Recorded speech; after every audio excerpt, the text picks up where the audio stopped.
Hey, what's happening? Todd Falcone here. Happy whatever day it is, whenever you're watching this video. I got all dressed up for the occasion. I'm actually in my office. It's kind of stormy outside and nasty and cold. So I got my little beanie on. So very, very, very important tip. I get a lot of people calling me, emailing me. I mean, tons of people going, okay, well, I'm getting information out to my people, but they're not looking at the information. So the big question is, how do I get more people to look at the information? In other words, somebody says I'm open to your business, or I'm interested in looking at your business, and then you get the information to them however you get that to them, and then they don't actually look at it. I don't know, has that ever happened to you before? Never happens to me. Yeah, just kidding.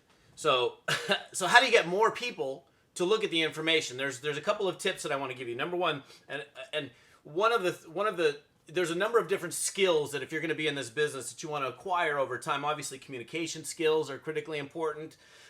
Overall marketing skills, selling skills, those kinds of things. But there's another skill that I believe, if you're going to be a marketer involved in network marketing for a long period of time, that you might want to at least begin to acquire a little bit of, and that's copywriting skills. In other words, being able to assemble your words in such a way that get people to drool and salivate and want more, rather than, being repelled by, and that goes for the things that you do in real communication with somebody. So if you're just chit-chatting away, you can either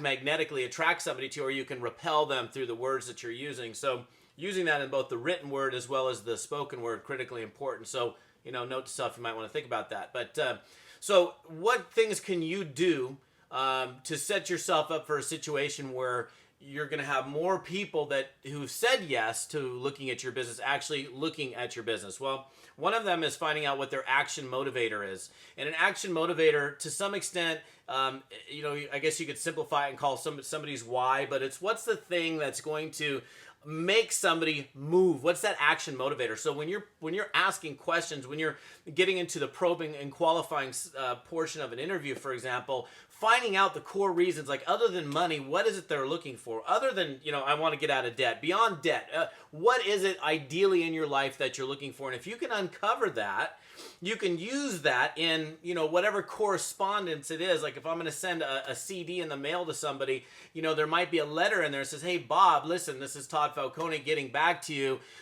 Here's this audio CD that we talked about that outlines this business that I'm involved in, that you have an opportunity right now to participate in. And if you do, there's a very good chance that you might end up getting, the solution to whatever that situation is that they've got in their life. So really uncovering their action motivator. There's another thing, fear. People have, there's like a fear of loss. Like if a bus was coming at me right now, a bus is coming at me. Whoa, I'm like, what am I going to do? Am I going to stand? The bus is coming right at me. Am I going to stand right in front of the bus? No, what I'm going to do is I'm going to jump away from the bus. And why am I going to jump away from the bus? Because of a fear of loss.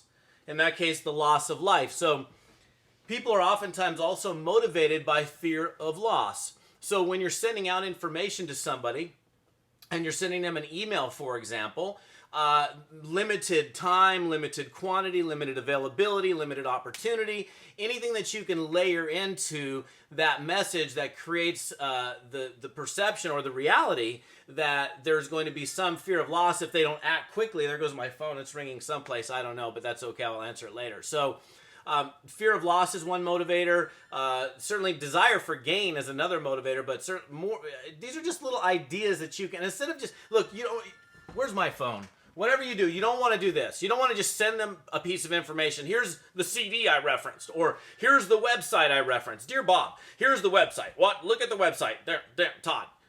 There's nothing there. That's an opportunity. Anytime you have that space, that opportunity to provide more information, perhaps you whet their palate a little bit by titillating them and giving them some reasons to, like, I don't know, like let's say your company did $5 billion in the last 5 years. You're a top-rated company. You're in the Fortune Forbes top 100. I don't know, whatever it is. Maybe those little points that you put in there would make me as a reader go, wow, this dude I just talked to, man, I didn't even, okay, now it's just going to make me go over there and look at the information. So just don't be as simple as, hey, check out the information, here's the site.